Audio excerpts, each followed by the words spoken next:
Hello and welcome back to my channel. On today's video, we're going to talk about a fragrance from the La Collection Privée of Christian Dior. So I'm excited. I don't have a full-size bottle here. I do have a deluxe size 7.5 ml bottle. But this fragrance is part of the La Collection Privée, which is the private line of Christian Dior. And I'm very excited about it. It's another fragrance that I kind of want a full bottle for. I'm kind of a sucker for Dior. I'll be straight up with you. There are some that haven't worked for me from this collection. Most of them, well, some of them have. And I definitely do like the collection and what it stands for. I'm not going to say it's as solid as the Les Exclusives collection by Chanel, but it is a good collection nonetheless. So today let's review Gris Dior. So this is a deluxe size sample. Look how cute that is. Let's see if it focuses in there for you. Look how cute that is. So the actual size bottle, I have one here of Santal Noir, which is an 8.4 fluid ounce bottle or 250 mils. They also offer it in 125 mils or 4.2 fluid ounces. And they currently have this cute little packaging going on with the actual fragrance, which is only exclusive for the spring, or its limited edition, I should say, which is really, really nice. This fragrance was originally named Gris Montagne, which was, symbolic for one of Mr. Dior's favorite colors, which was gray. It's also symbolic of the first flagship store of Christian Dior and where his salons were, where his atelier was, which is on Avenue Montaigne. This fragrance was originally launched in 2013, and the perfumer for it was François Demachy, but they have since modernized it, and it doesn't say who is the new perfumer or who did this modernization of the fragrance at all. But it was remastered and reworked, and they renamed it from Gris Montagne to Gris Dior. I'm not sure why the change happened. I mean, I think it was fine the way it was, but hey, what is what it is. I think we're playing into the Dior name. We have Dior Riviera. This is a new relaunch, which is Gris Dior. They did a campaign with a bunch of different actors and I believe singers, and it was a big hit, and it became a #1 selling fragrance for the House of Dior, at least for the La Collection Privée collection. So they did this commercial with the Visage song of We Fade to Grey, which is one of my favorite songs. And yeah, it's a really good campaign. The bottle itself is just the exact same as the rest of the fragrances. It's just a more purple liquid. It's a little bit more purple-ish than this one here. This is more magenta, if you ask me, the purple oud fragrance, but they're around the same family of color. Very nice fragrance. It's a little reminiscent of another fragrance by the House of Dior, which I love, which is this guy here. I think you're going to be shocked. It's similar to Midnight Poison. And I know people are going to be like, what is he talking about? If you have ever smelled Midnight Poison, Midnight Poison has its own unique identity. It's a citric-y type of fragrance that also has wet, cold vibe, that's at midnight, at dawn. And this is what Gris Dior is giving. Now, Gris Dior is a little bit more modernized. It's a little bit more clean. It's a little bit also more floral than the Midnight Poison. So it's not going to be a one-to-one replica of, Midnight Poison, but it is going to have the same blueprint at base. So that's the nice thing about this fragrance. The fragrance of Gris Dior starts off as being a very wet, earthy type of fragrance. It kind of has a smell when you first spray it of wet rain, if that makes any sense. Has anyone ever been out there, during a spring day where it's kind of cool, it's kind of hot, there's a cool breeze blowing through the air, the sun's a little hot, but there's rain still going on. I've been in those days where it's literally sunny outside and it is raining, and this is what this fragrance gives a vibe of. It's really nice at the opening. Then we start to get that beautiful oak moss, and this is a very wet oak moss that mixes together with the amber to create a very mystifying type of fragrance.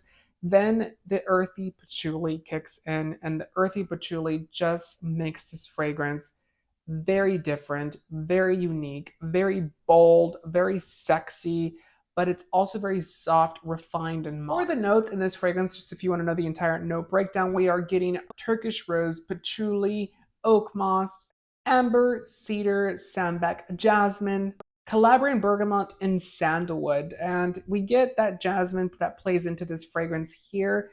We also get that Turkish rose, although the Turkish rose is very minute. It's a little soft in here. It's not going to be, bold or, heavy. It's kind of just in the background.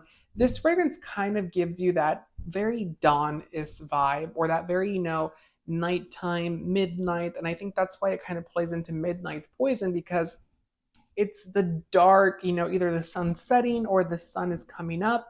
It's a little cool. There's a mist going on. You can smell the wet earth. It's a little cool out there, like I said.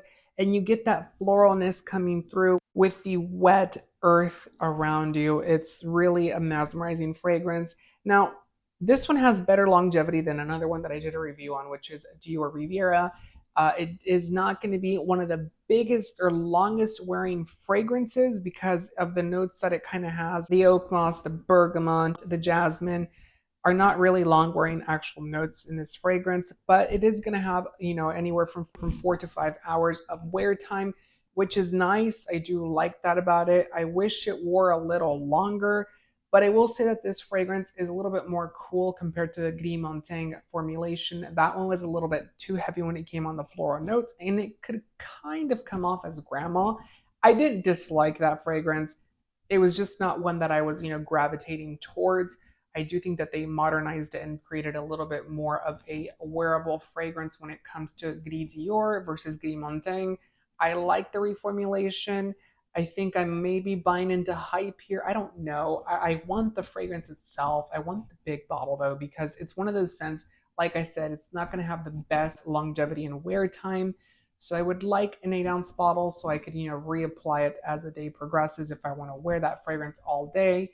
And I think that that's a better alternative here. Now, they are very expensive, just so you're aware. So if you decide to get the small one, which is 125 mils, that's going to retail for $330 US. And if you decide to get the big one, which is 8.4 fluid ounces or 250 mils, that's $450 US, which they're expensive, like I said, but they're not as bad as other brands. I do recommend trying this one. If you can get a sample of it, then definitely check it out. It is nice. It is a very sexy fragrance. And I can actually say that it's very universal. So I think that men and women can actually rock this fragrance.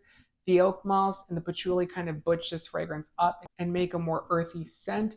The amber and the jasmine kind of lean more feminine, but both of those mixed together kind of create this perfect universal unisex fragrance for anyone to love and enjoy. So my opinion is that this fragrance is really good. I do recommend it. I do think it's a good scent. I do think it's very unique. I think it's very different.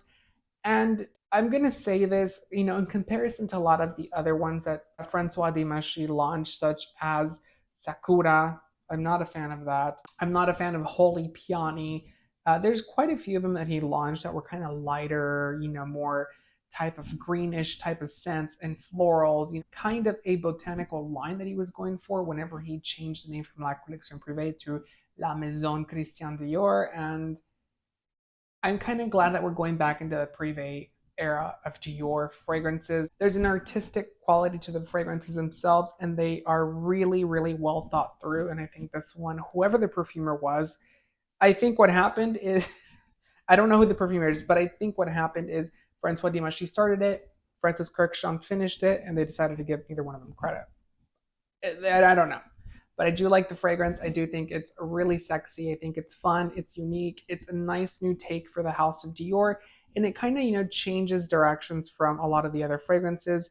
And I do like that it kind of, gives a little nod to Midnight Poison by Christian Dior, because Midnight Poison was one of my favorite fragrances of all times. And I definitely do think that you would like it if you were to like Gris Dior. So let me know down in the comments what you think of Gris Dior. Do you like it? Do you not like it? Do you hate it? Or tell me what you think of it altogether. Are you going to get one? I do think that those, like I said, cute little boxes are something cool to have. Just collectible little boxes, so why not? Also, make sure to subscribe for more fragrance related content. Until next time, you guys, take care. Bye.